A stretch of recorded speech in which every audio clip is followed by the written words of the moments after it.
turn it up. Yeah. Clock eyes, Uncle Dave. It's a dynasty.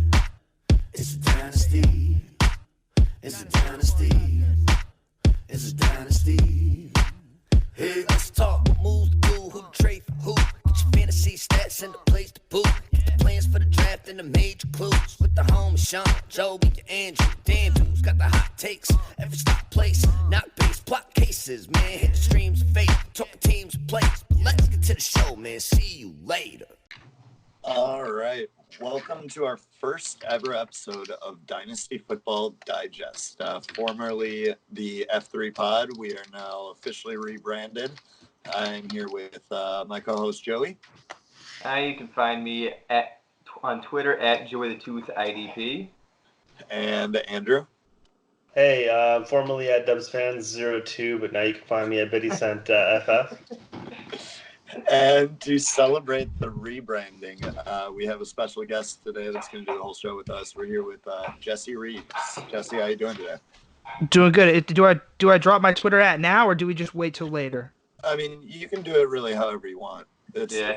I don't care. Nobody's going to want to listen to this and follow me anyway. So if you do, by any chance, hey, it's at Jesse Reeves FF. I guess I'll do it to fit in with you guys. We'll go a little feng shui here. I get it. Yeah. So what have you been doing lately, man? I know you're diving deep into the NFL draft and all that stuff, but anything specific you wanna pump real quick? Yeah, dude, I actually just dropped an article about some undervalued wide receivers in this 2020 class, looking at some age-adjusted metrics using things like breakout age, market share data, potential draft cap, and stuff like that. That's kind of my wheelhouse right now, especially when we get into this draft time, this draft season. I love just scanning over the analytics part and then getting into some film later on in my analysis and stuff. But yeah, that's pretty much where I'm at right now. You can find that stuff, anything that I drop in terms of articles and stuff over at Roto Underworld or playerprofiler.com. So yeah, it's pretty much where I'm at right now. Awesome, man. Guys, why did we bring the wide receiver expert on for the wide receiver podcast? Like, he's going to make us look real bad. He's going to make you look real bad. I'm not an expert. I watched the film. Andrew. So I think today we're going to kick it off with we're going to cover Michael Pittman, Gandy-Golden, KJ Hill, Tyler Johnson, Denzel Mims. But we're going to kick it off with Michael Pittman here, I think. Jesse, you want to just kind of give us your thoughts on what you like about his game, what you don't, where that projects for NFL fantasy, however you want to frame it? Yeah. So right off the bat, Michael Pittman I have some intrigue with him, but he's probably a guy that I'm not going to be taking any chances on in the first 2 rounds of rookie drafts right now. So he's got an age 20.9 breakout age, I should say, and 32.8% college dominator. So when we just adjust and look at his age overall and when he started to produce, it was about that 2018 season. So 2 seasons ago, he came on, had 41 receptions, 758 yards, averaged about 18.5 yards per reception, 52% catch rate, and he looked the part. This is a guy that's sitting at like 6'4", about 220. I don't know what he weighed in today at the combine measurables, but he's kind of got that prototype of that that X-style wide receiver, and I have yet to do a full deep dive on his tape or anything like that, so I can't tell you most of where he played.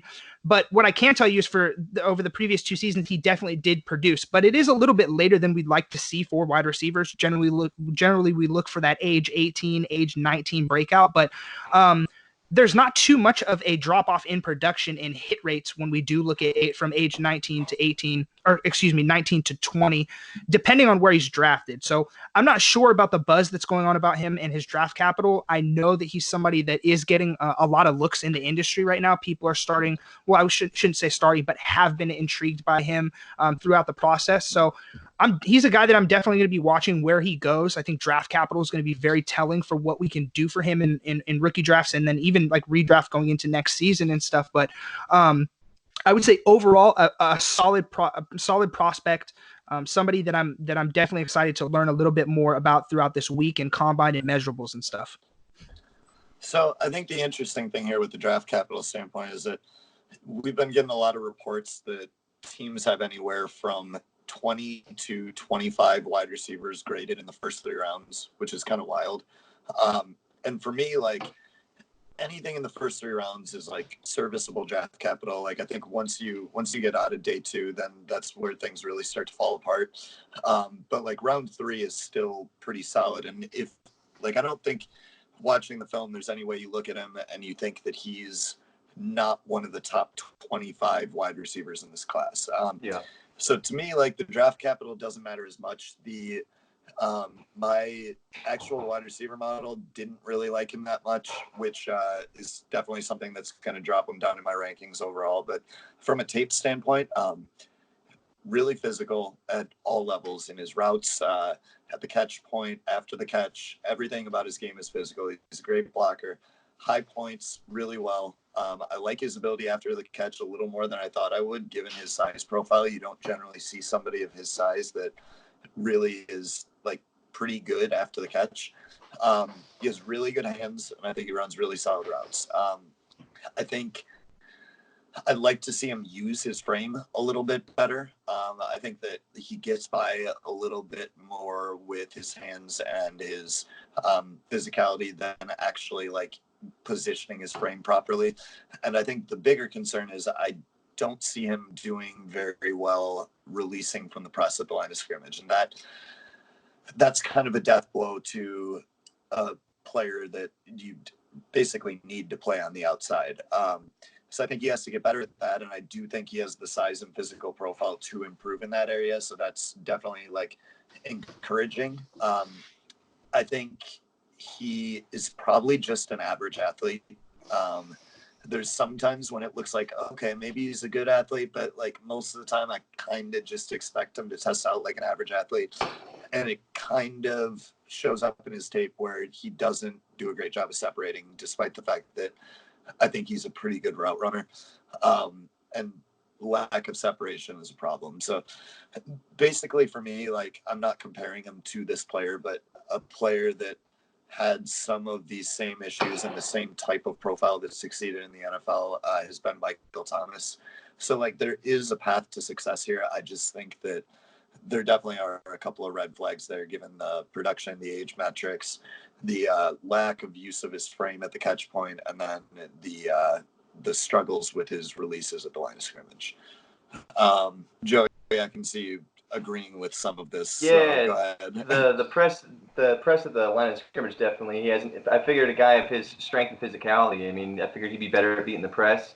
I do love his competitive nature. Like, his just mentality of the game is just, he's just a beast. Like, he's just bullying people around all the time. Physical at the catch point, like you said, but he is used a lot as a deep threat. And my one issue with him being a deep threat is he's not speedy by any means. He's not a fast player. I mean, he's got long stride speed, but he's not explosive. So, I mean, I think the reason he was in a lot of contested catch situations is because he doesn't create too much separation. He's a little tight hip. He runs decent rounds. He's got good footwork, but his hips are a little tight. So Yeah. So, and I think that like you can win down the field without having elite speed, and I think he has the tools to do that. But definitely, like, not having the elite speed hurts his profile as a kind of deep threat wide receiver. And I think that he's probably not going to be used that way as much in the NFL as he was in college. Mm-hmm. But Andrew, what do you think? I agree with a lot of what you guys are saying. A couple things I want to bring up. You said that he has to play on the outside. I'm just curious why that is, Sean. Because I don't think he's shifty enough to really create separation in the slot, like the two-way goes and stuff. And I think if you wanted to use him as like a bigger slot, I think you'd like him to threaten the seam a little better. And I don't know that he has the athleticism to do that. So, I mean, I think you probably could use him as a big slot receiver, but there's just a few things that, like, even like his lack of boxing out ability, I think like utilizing his frame, that's something that you want to see better of over the middle. So I guess it's not that you can't, but you'd like to use him on the outside. And some of those things some of those holes in his profile hurt you on the outside and some of them hurt you on the inside. So he doesn't really have a perfect projection to either spot. Okay. Just because I really like the comparison to Michael Thomas. He's kind of who I thought about watching him as well. Where Michael Thomas has thrived in the slot. That's why I guess that's why. And again, I'm not comparing him to him, but I feel like he has the possibility of playing there. I did like the traits that he displayed as a deep threat. I thought his best skill was his ability to track and adjust to deep balls. Like his catch radius was unreal, right? I agree with the good routes. I had slow, but then I actually saw on Twitter after that, and obviously this is possibly just pumping his own tires. He expects to surprise a lot of people with his combine testing. He expects to put up better numbers than people are anticipating. So that'll be curious to see. Maybe he could project. Is he slower than Brian Edwards? Yeah, with a broken foot. Yeah, I don't know. That's what we're gonna find out. But honestly, I was surprised how much I liked him, given that we're into our third group of wide receivers. I was kind of expecting to be a little bit more meh, but I liked his profile quite a bit. Yeah. And draft class is deep this year. Mm-hmm. Jesse, do you have anything you want to comment on all of our kind of just like projections for Michael Pittman? Well, I feel ambushed by all you guys' tape takes. I would have probably spent at least a little bit extra time grinding the tape, as they say. No, this is definitely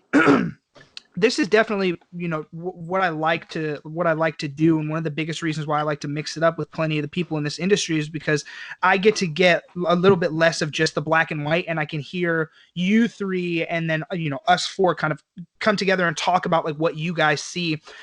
If he is not an uber athlete, and he's somebody that's not going to strike you with speed, he's not somebody that's going to run a 4.4.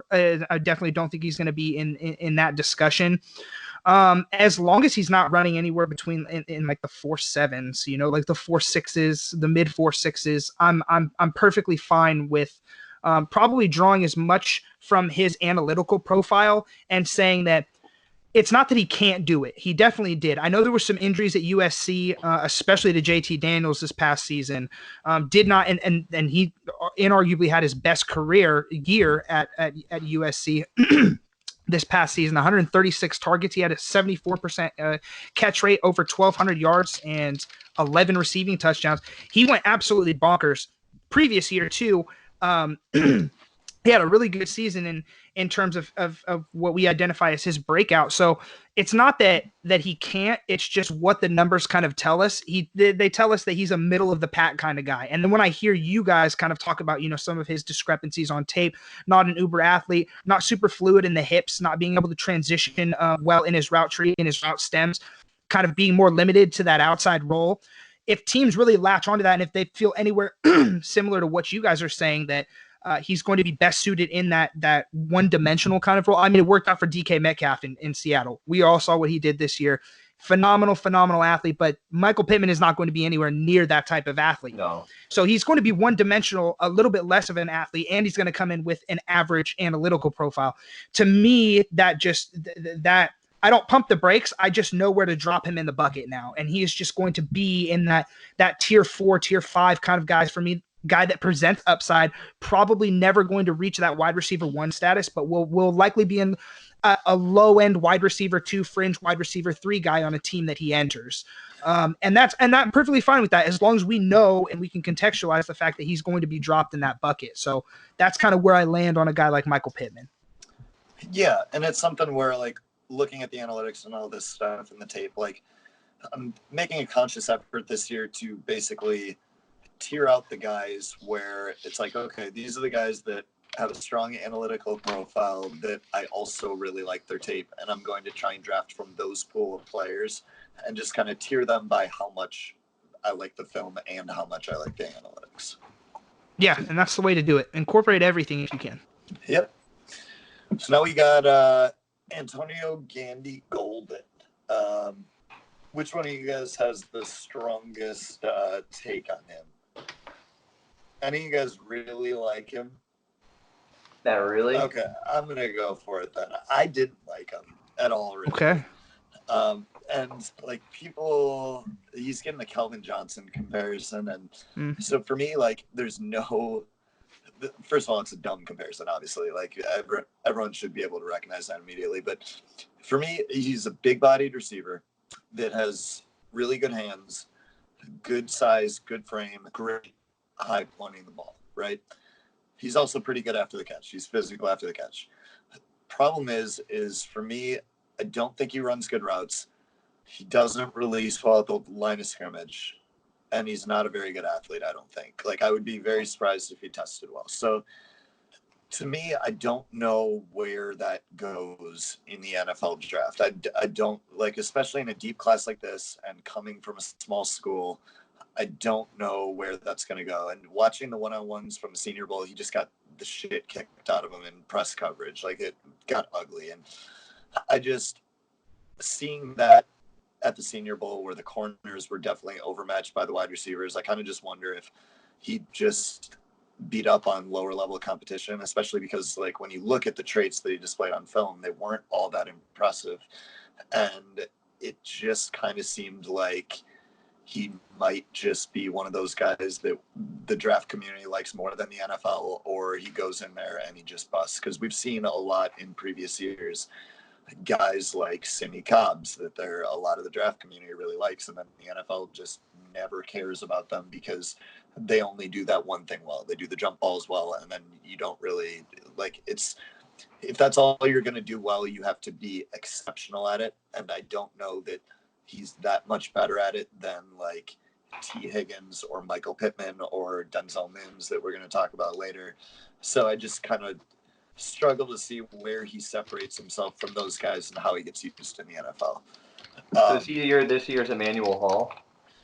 No, he's not that bad. But the Emmanuel Hall hype was just insane to me. I never understood that. That was just like, man, he was a deep threat that did, like, that was the only thing that he was going to be able to do in the NFL. And he was bad. He was so bad at so many aspects that you need to excel at. But Jesse, what do the analytics tell us about Gandy-Golden?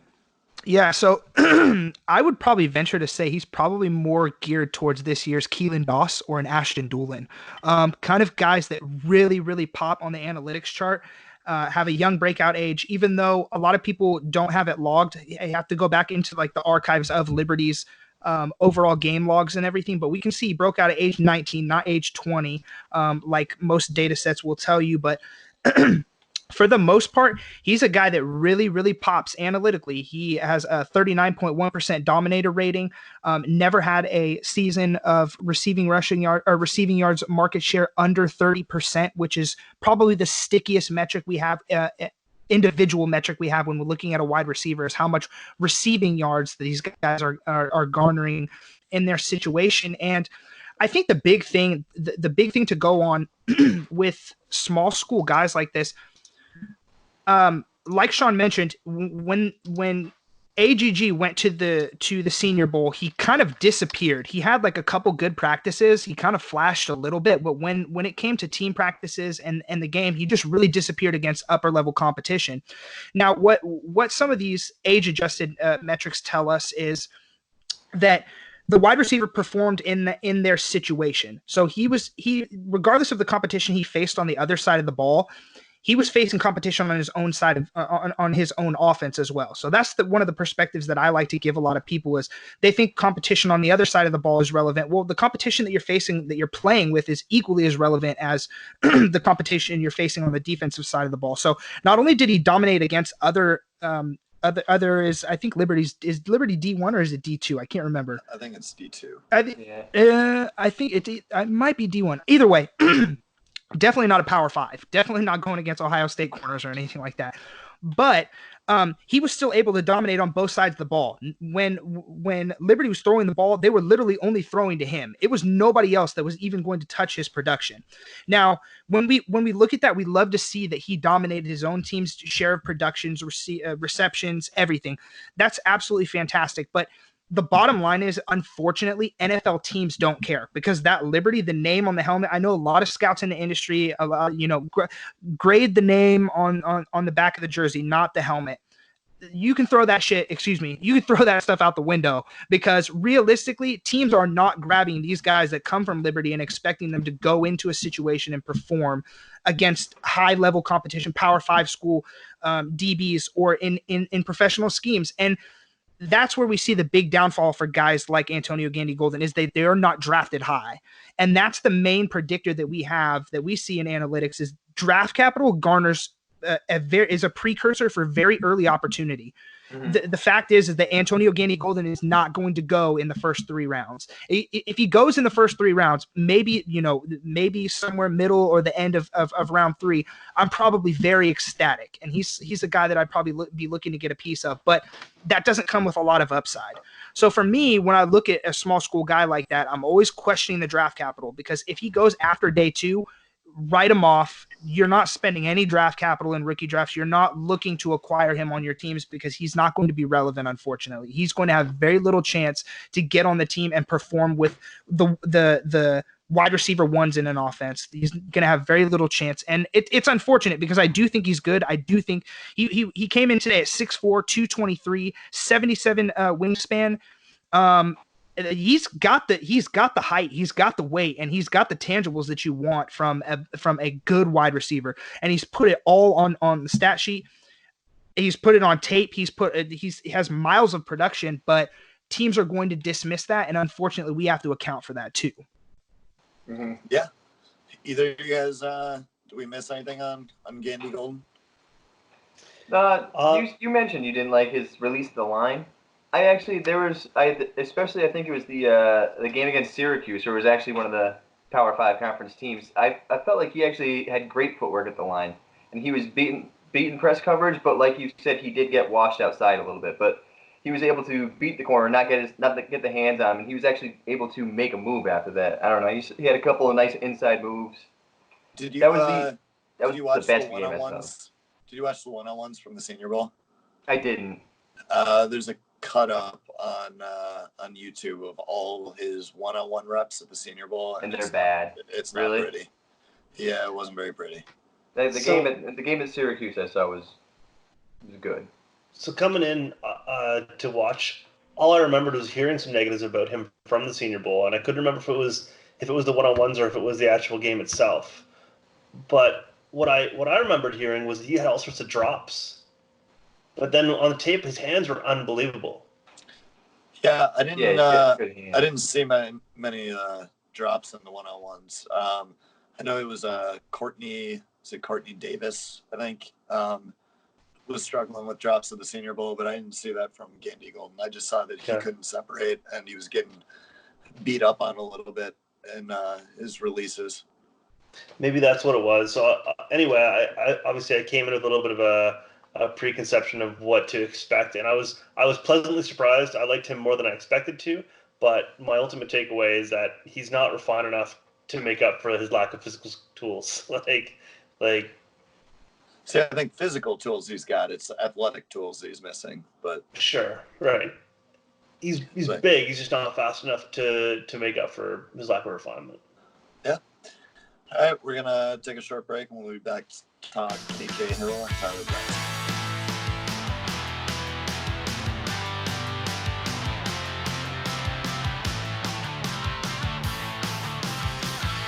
All right, we are back, and let's talk KJ Hill. So for me, I really liked some of what he did. I think he's going to play in the slot. He runs really good routes, separates well, good after the catch, decent hands, crushed the Senior Bowl. Those are all things I really like. Size, lack of physicality, and struggle with release. The release doesn't worry me because he's gonna be moving into the slot almost certainly in the NFL. Size and physicality are a little concerning to me because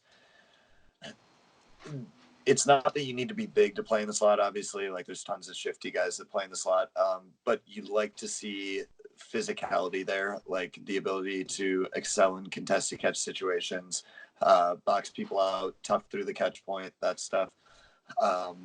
Because you're going to be working over the middle so much. And I think he was lacking a lot of that. But overall, I think it's like a decent slot profile. Like I think it's good.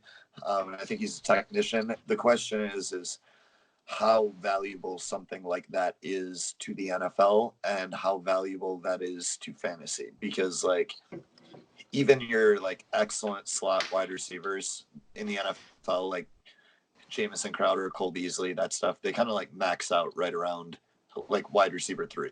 You know, you don't see them pushing wide receiver 2 numbers. So to me, like, it's not that I don't like him as a player, it's that I don't know how valuable that player is in terms of fantasy. I don't know. Jesse, what do we got for metrics on KJ Hill? Yeah, so initially, just right off the jump, no breakout age, very, very low dominator rating, about 19%. That ranks in the 20th percentile. I feel like this is just kind of a trend that we see out of these Ohio State wide receivers, man. Like, none of them produce. Like, none of them just outright dominate one another. And a lot of people have a tough time kind of projecting for these guys. Initially, I'm definitely turned off by KJ Hill, but I also think that for a guy of his size and his abilities, like you said, in the slot, and hopefully being able to kind of carve out a role for himself there with wherever he's drafted. The issue is going to be that he had a tough time dominating in college and being able to beat out Benjamin Victor and Chris Olave in especially last season. And then if we go back to the previous year too, we're looking at him splitting a lot of time with Paris Campbell, ceding a little bit of work to like guys like Johnny Dixon and stuff, Terry McLaurin as well. Exactly as well, which KJ Hill actually outproduced Terry McLaurin. So I don't know if you want to draw any parallels from that, but either way, like these guys kind of just cannibalize each other, and it makes things really difficult to project. When we see a wide receiver not be able to dominate his own share on his own production share on his own team, that gives us a red flag that they're not going to, or that they are going to have a very, very difficult time doing that in the pros. And just looking at my column from wide receiver hit rates with no breakout, we're looking at a total pool of about 132 wide receivers that were all drafted with no breakout age. And I believe I have only 10 or so that have ever posted a top 24 wide receiver season in PPR. So it's about 7%, give or take. I can't remember exactly. So this is like the whole thing with historical numbers, is they give us a really good baseline for us to look at. Now, it would be very, very different if he's somehow drafted in the first round. That's absolutely absurd. It's going to be almost like a Henry Ruggs situation. We've never seen a guy not produce and not dominate his share be drafted in the first round. We kind of won't really know what to do with them at that point. I don't think KJ Hill is going in the first round.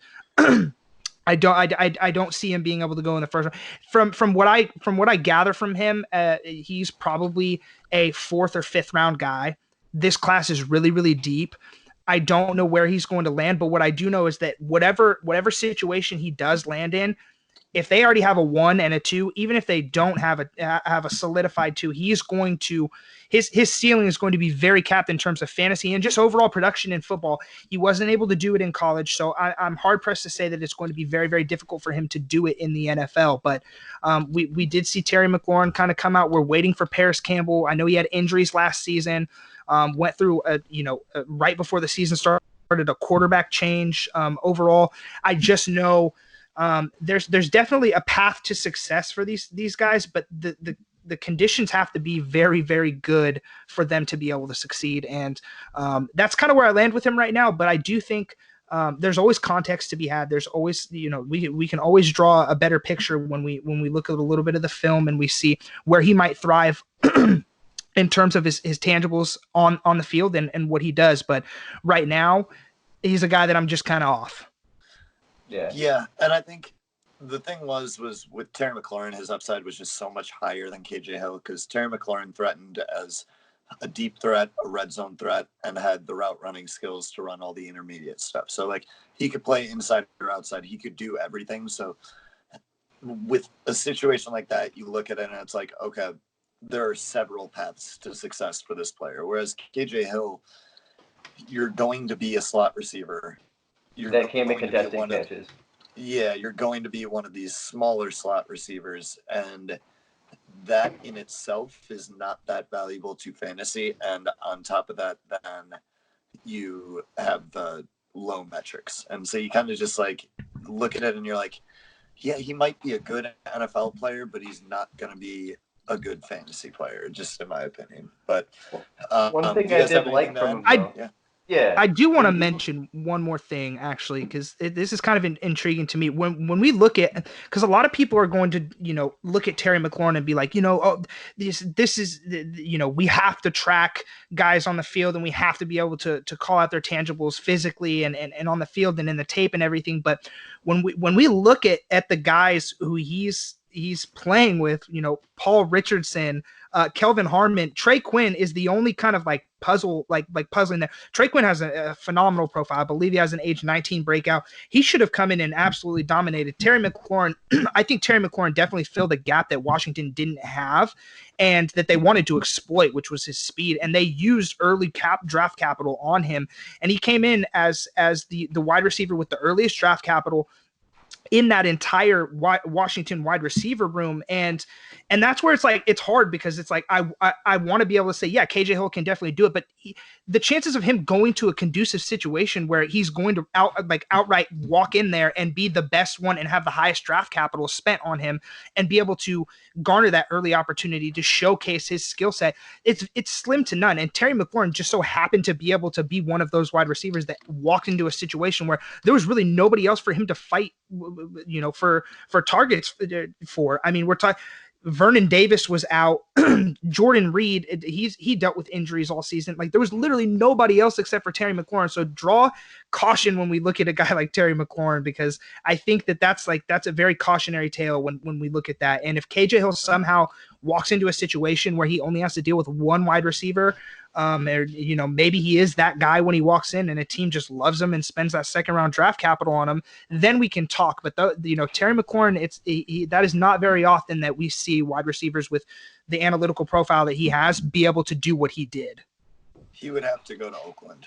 Is basically that's, and then he'd have to. But the problem is in Oakland, you still have to. He's still going to have to play slot, and in Oakland they have Darren Waller and they have Hunter Renfrow. Right. And Hunter Renfrow had a phenomenal year. He had a very low-key year in terms of yards per route run. He was an efficient wide receiver, and efficiency generally garners even more volume when we look at it. A place, and I don't mean to interrupt you guys or anything, but a place that I really think that a wide receiver with no breakout age or like very, very poor analytical profile would be able to thrive is a Robbie Anderson-less Jets, because you're literally only competing with Jamison Crowder.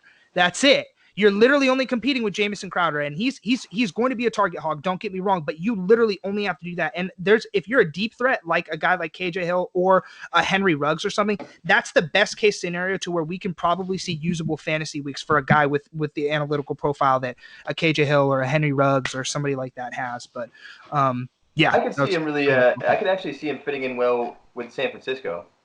Because he's so good at using defenders' leverage to create separation, and like the quick separation routes, that's the only like you say, Sean. Jimmy Garoppolo has no deep ball, so if you can get quick separation in San Francisco, you're going to be targeted. Andrew, you got anything on KJ Hill, or move on to Tyler Johnson? I don't really have anything to add. I did like him, but nothing really to add. He just doesn't want to fight over it. All right, so Tyler Johnson, one of the more interesting ones here. I love his tape, and his game in the bowl game against Auburn was one of the most dominant performances I've seen from any of the wide receivers so far. Good physicality at the catch point, good physicality in his routes, releases well at the line of scrimmage. Excellent route running, good frame, good high point. Problem is lots of drops, poor athleticism, and that's kind of where we're at. But like, he can do everything, but NFL teams don't like him, and there have been whispers of character concerns, and his off-season process has just been a fucking nightmare where he just like got snubbed from the Senior Bowl, then skipped the Shrine Game, which would have been his only pass to the Senior Bowl, to prepare for the Combine, which now he's at the Combine and he's not running. And it's like, you skip this to prepare for the Combine, and then you're not going to do this. Like, man, this is just like, this is really looking like it's going to be a Cullen Harmon situation where it's a player that I really like that then just like falls to the 6th round. Yeah. And I just like see that happening. And if he falls to the 6th round, man, like you can't draft him. Like you can't. And then the worst part is he's going to go to the Patriots and I'm not going to draft him and he's still going to be awesome. That's how this is going down. I'm just telling you. But, Yeah, I like Tyler Johnson too. I mean, his hands, his height, that catch in Auburn where he came across the middle and he was full extension. It was just one of the just pure pass catching plays I've seen. Like he just plucked it right out and he was full extension. It was beautiful. Good route running. I would like to see a little more separation on man coverage, but I mean, he's got all the ability to make plays even in tight coverage. So he can catch away from his frame really well. He's just good physically. I don't know. He's just all his tape shows that he has everything needed to play inside and outside. He's got a pretty good route tree. I'm just a fan, but like you said, with all the issues he's having and his process, like you said, throughout the whole draft, I mean, it's going to make GMs just look at him and say, what the fuck are you thinking? yeah, what's happening here? Like, who is talking to him that's telling him to do exactly. this? Like, if he went to the Shrine Game, Do you have an agent? Yeah, he would have dominated the Shrine Game, would have got the Senior Bowl invite. We would have got to see him there. And then we know he's not going to run well. Like, at this point, just accept that. Like, I don't know how much he thinks he's going to shave off his 40 time, like preparing for a little while, but I can't imagine that he hasn't been training for this, like, in the off seasons and stuff, and that he's going to be able to shave like a 1/10 of a second off. I don't know. He's got a Doesn't turn make any clock sense in to me. Minnesota. Yeah. Andrew, what did you think of Tyler Johnson? I expected to like him more than I did. Really? Yeah. I don't think he go did. fuck yourself. I don't think he did anything poorly. I didn't see substantial like elite traits. Actually, the one thing you said that I disagree with, Sean, was you said he had a lot of drops. That did not jump out at me in the film that I watched. Maybe I watched the wrong games, but no, I didn't see it on the film. It's just his drop rate is exceptionally high. Really, okay, per PFF, yeah. Okay. I thought he ran, good routes. I didn't think they were elite. I thought he had good hands. I thought he was physical enough, but I didn't think he was like bullying guys, right?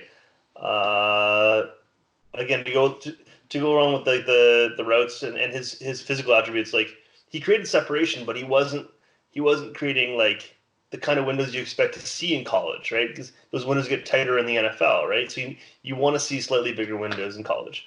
Yeah, so it's not that I disliked him. It's just my expectation was that I was going to love him because of what I had heard about him, what I thought were going to be his strengths. I thought they were going to jump out at me, I guess. Yeah, it was me blowing up the Slack chat about the Auburn game is basically your preface to watching his tape. Jesse, I am willing to bet that the numbers show that Tyler Johnson was pretty sweet, but let's hear it.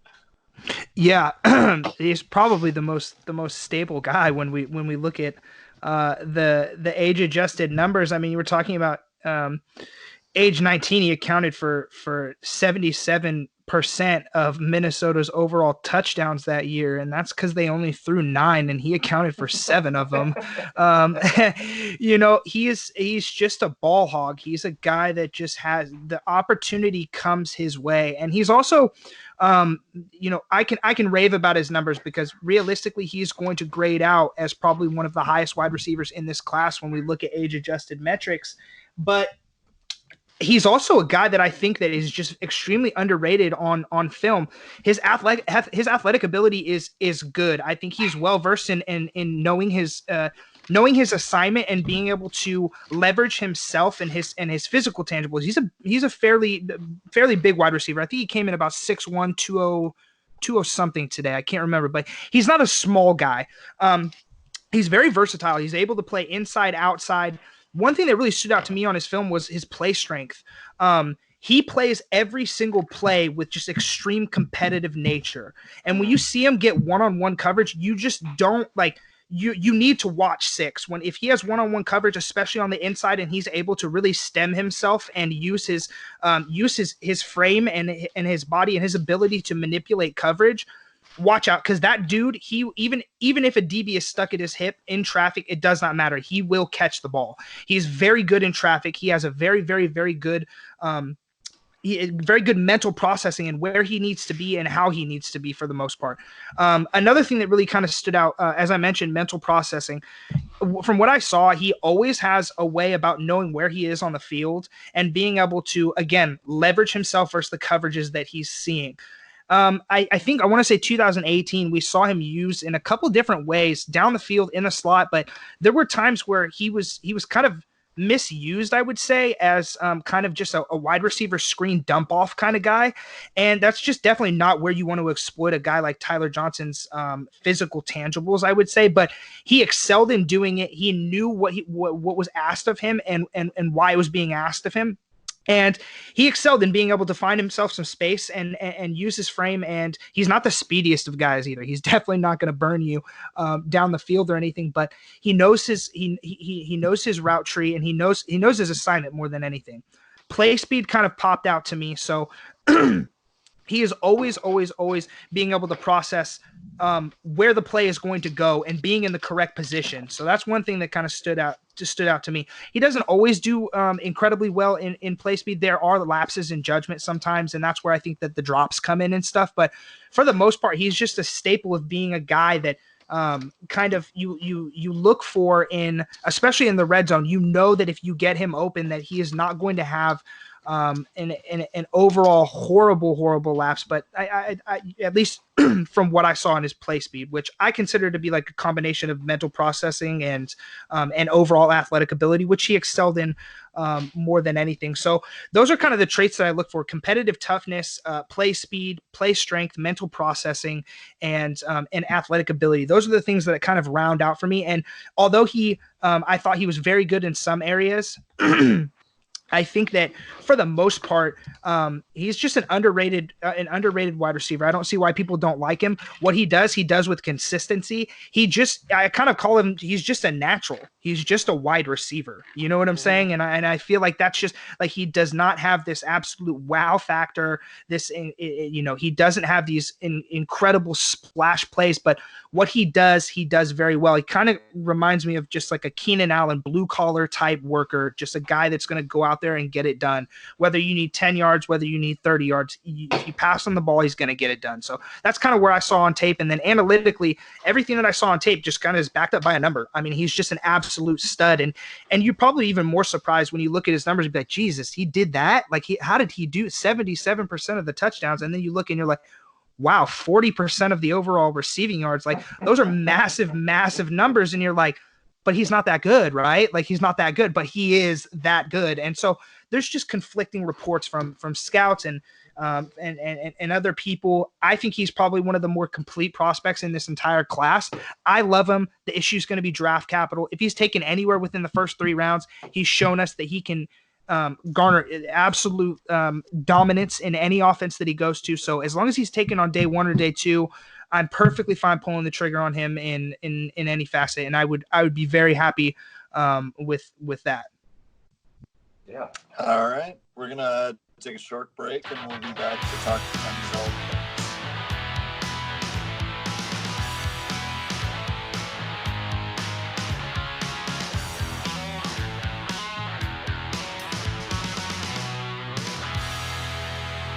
All right, we are back, and let's talk Denzel Mims, another guy like Tyler Johnson that my wide receiver model really liked.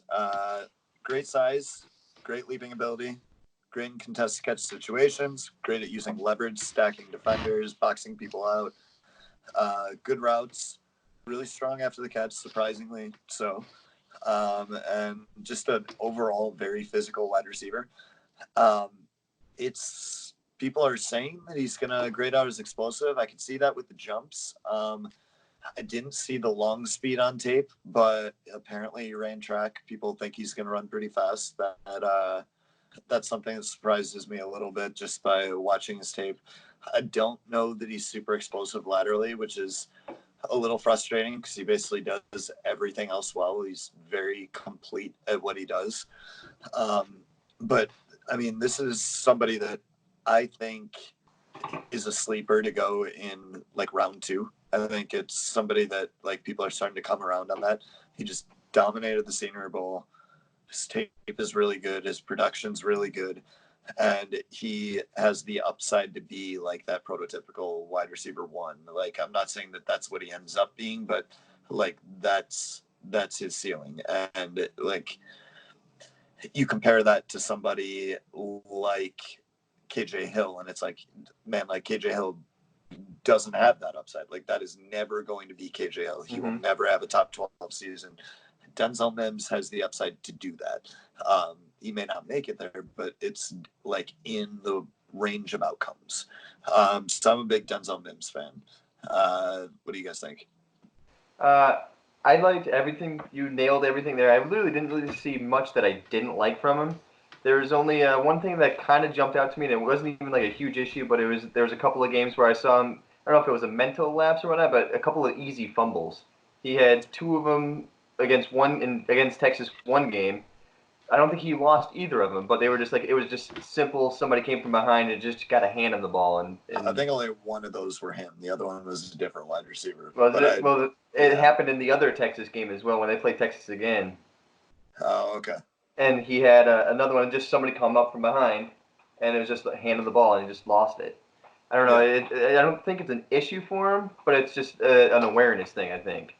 He needs to be a little more aware, but I mean, he's got a huge catch radius. He's got great footwork, good length, contested catch situations. He's fantastic. High points the ball well, adjusted poorly thrown balls well. He can be a red zone beast, and the back shoulder throws, I love him. I think he can and is possibly like top 8 receiver in this draft, top 5, top 8. Yeah, Andrew. I liked him, but he didn't. To me, he didn't really do anything significantly better than Pittman. I thought they were very similar in their games. I thought he had possibly a little bit more explosion to his game, so that's a possible way that he could win over Pittman. But to me, they both struck me as bigger guys that were reasonably refined in their route running and big catch radiuses. So I don't know. Man, I think Denzel Mims is going to jump 40 inches. Like, Okay. It's going to be a pretty significant difference. But yeah, Jesse, analytics, go. Yeah, I'll be brief, man. This kid's a stud in waiting. It's just point blank, man. It broke out at age 19. He had 33% of Baylor's production that year. He's averaged about 25% dominator over the past 2 seasons. And his overall profile, 182 receptions, 2,900 receiving yards, 28 touchdowns, amounts to about a 38.9% dominator rating. And that dominator rating and the dominator rating average of him, it trumps that of Jerry Jeudy, CeeDee Lamb, and T. Higgins. So analytically, this dude just pops. And from what I've seen on tape, he had a great week at the Senior Bowl. I think I saw 3 or 4 clips of him just absolutely dominating red zone reps and just bodying DBs. He's a guy that's probably going to be a little bit one-dimensional, but has that explosion, above average explosion, to be a 50-50 ball type winner. He's got extreme range in terms of catch radius. He can, as long as you're throwing within probably 3 to 4 yards of him, it looks like he's got the length and the stature to be able to go up and get it. We see a little bit of a dip in his analytical profile at age 21, but still overall he was able to garner in just that season alone at age 21.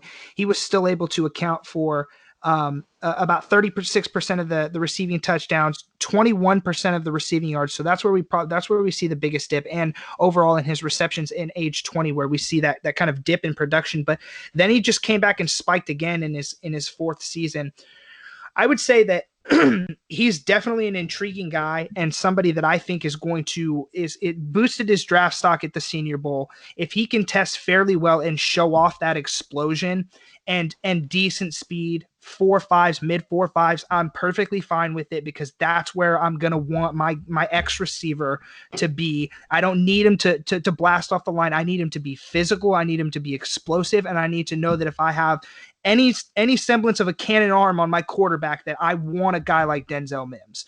So and he's proven that he can do it, and he's not only going to do it, but he's going to do it with efficiency, and he's going to do it with other wide receivers around him too. So that's kind of where I land on him. I think he's a phenomenal prospect. He's definitely an underrated, an undervalued guy as well, and I think he's definitely gonna go into a whatever team he gets drafted by, and he's going to prove he's definitely got the chops to be there. Yeah, I agree entirely. And this is one of the guys that I think I'm pushing up my draft board because he is somebody that my analytics like and that I really like on tape. You know, like it's the marriage of both those, and he's gonna rise on my board because I think everything's coming together for him as a prospect. So, and I think he'll get the draft capital too. But yeah. All right. Absolutely. Well, this has been the first ever episode of Dynasty Football Digest, after formerly being F3 Pod. And you can find our written content at idpguys.org or at dynastyfootballdigest.com. Individually, you can find me at Lanny1925 on Twitter. Joey, where can we find you? At Joey the Tooth IDP. Andrew? At 50 Cent FF. And Jesse, where can we find you? At Jesse Reeves FF. Perfect. And if you subscribe on our website, you can get access to our Slack channel, rankings, trade calculator, all sorts of cool tools and stuff. You can basically jump in our Slack channel, ask us questions about anything that you want. And I know that we just did our IDP rankings over, and there's like 500 rankings or something crazy 600. like that. 600, yeah. I don't know. I think he just did a bunch of blow and then just like sat down at his computer and just went ape shit. But yeah, he crushed those rankings. So yeah, go subscribe on the website, check those out, and yeah, we'll see you next week. Shout out to Joey's sweater. See what it says right there? Oh yeah, Joey the Tooth. Joey's got his own sweatshirt. I'm branded. Doing big things. That's right. All right, we'll see you next Thanks time. for joining us, Jesse. Hey, Jesse. Hey, no, thanks for having me on, guys. I appreciate you lending me your platform for a little bit, and yeah, thank you.